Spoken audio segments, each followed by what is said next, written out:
Video में आगे बढ़ने से पहले पीएम मोदी से पूछना चाहता हूं, आखिर ये कब तक आतंकी हमले होते रहेंगे? 2014 से लेकर अब 2025 तक आप पूरी लिस्ट चेक करो कितने आतंकी हमले हुए। जब मोदी जी सत्ता में आए थे तब ये प्रॉमिस करके आए थे कि आतंकवाद को जड़ से खत्म करेंगे, लेकिन 2014 से लेकर 2025 तक बहुत सारे आतंकी हमले हुए और इनकी लिस्ट आप गूगल पर देख सकते हो। मोदी जी की ये क्लिप देखिए। तो मुझे जवाब दीजिए, ये जो आतंकवादी है, ये नक्सलवादी हैं, उनके पास शस्त्र और बारूद कहां से आता है? वो तो विदेश की धरती से आता है और सीमाएं संपूर्ण रूप से आपके कब्जे में है।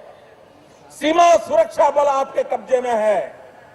जो आपके कब्जे में है उसको तो संभालो, और जो विदेश से बारूद आता है, शस्त्र आते हैं, आतंकवादियों के पास पहुंच जाते हैं, उसको तो रोको। और ऐसी एक नहीं सैकड़ों क्लिप्स मिल जाएंगी आतंकवाद के ऊपर। क्या ये सिर्फ वोट लेने का ड्रामा है या फिर आतंकवाद को जड़ से खत्म करने का इरादा है? अगर आतंकवाद को जड़ से खत्म करने का इरादा है तो 2014 से लेकर अब तक ये इतने ज्यादा आतंकी हमले क्यों हुए? 26/11 के हमले को लेकर हमने कांग्रेस को ब्लेम किया, कांग्रेस को क्रिटिसाइज किया, लेकिन 2014 के बाद जो हमले हुए, क्या उन हमलों के लिए भी कांग्रेस जिम्मेदार है या फिर सुरक्षा की गारंटी किसकी, फेलियर किसकी? या फिर जैसा कि कई न्यूज एंकर्स और जर्नलिस्ट का कहना है कि जब जब इलेक्शन पास में आते हैं ये आतंकी हमले क्यों होते हैं? आखिर कोई तो वजह होगी। सो वापिस आते हैं टॉपिक पर। रेड फोर्ट पर जो ये ब्लास्ट हुआ, इसमें अब तक 12 से ज्यादा लोगों की जान जा चुकी है और ये जो साजिश थी ये बहुत बड़ी साजिश थी, क्योंकि ये एक शहर में धमाकों की साजिश नहीं थी, भारत के कई शहरों में सीरियल धमाकों की साजिश थी। मॉड्यूल के 8 आतंकियों में से 6 डॉक्टर्स और इनमें 4 कश्मीर के मौलवी इमाम भी गिरफ्त में, और इनमें से 2 डॉक्टर एक ही विलेज के हैं। ये दोनों पढ़ने में भी अच्छे थे, पहले डॉक्टर बने और फिर आतंकी बने। जिस कार में धमाका हुआ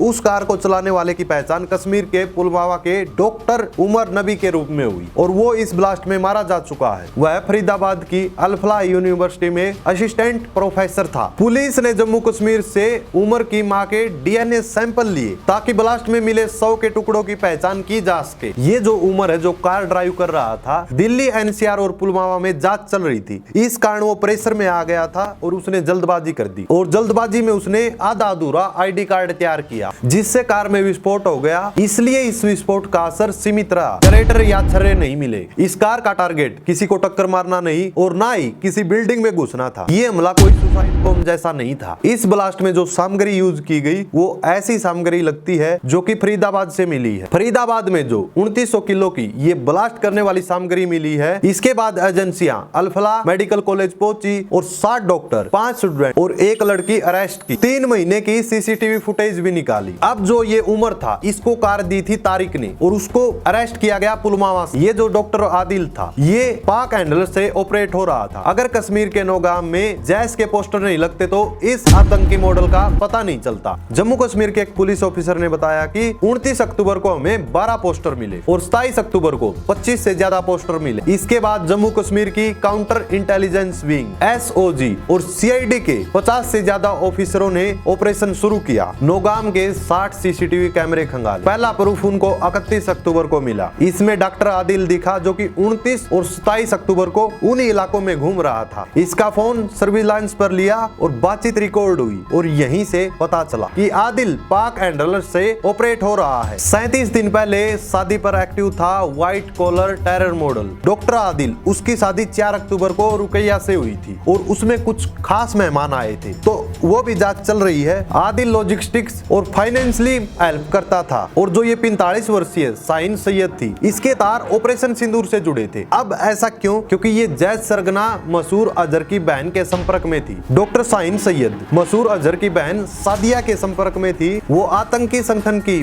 महिला विंग जमात उल से जुड़ी थी। इस विंग को सादिया ने ऑपरेशन सिंदूर के कुछ महीने बाद अक्टूबर 2025 में बनाया और अपने हस्बैंड की मौत का बदला लेने के लिए उसने यह विंग बनाई थी। लोग टैक्स देते हैं, लेकिन यहाँ पर कोई सुरक्षा की गारंटी नहीं। और ये हर बार फेलियर्स देखकर लग रहा है कि कोई बड़ी साजिश चल रही है, क्योंकि 2019 में पुलवामा अटैक, इसके बाद 2025 में पहलगाम, और छोटे मोटे हमलों की बात करें वो तो लिस्ट काफी लंबी है। आखिर ये कब तक ऐसा होता रहेगा? क्या सिर्फ आपकी रैलियों में ही आतंकवाद को जड़ से खत्म करने की बात होती है या फिर एक्शन भी होता है? आखिर ये देश की कैपिटल में कैसे हो गया? UNESCO साइट के पास, सिक्योरिटी प्लेस के पास ऐसा कैसे हो गया जहां पर NSG की टीमें थी, वहां पर 3 घंटे तक बॉम्ब लोडेड कार रही। अगर कोई बंदा गुड़गांव से दिल्ली ड्रग लेकर जाता तो उसको रास्ते में पकड़ लिया जाता है। लेकिन हर बार आतंकी हमले में ये इतनी दूर दूर से सामग्री लाई जाती है, आखिरकार क्यों नहीं पकड़े जाते ये? इस रेड फोर्ट ब्लास्ट के बाद गोदी मीडिया ने अपना असली रंग दिखा दिया,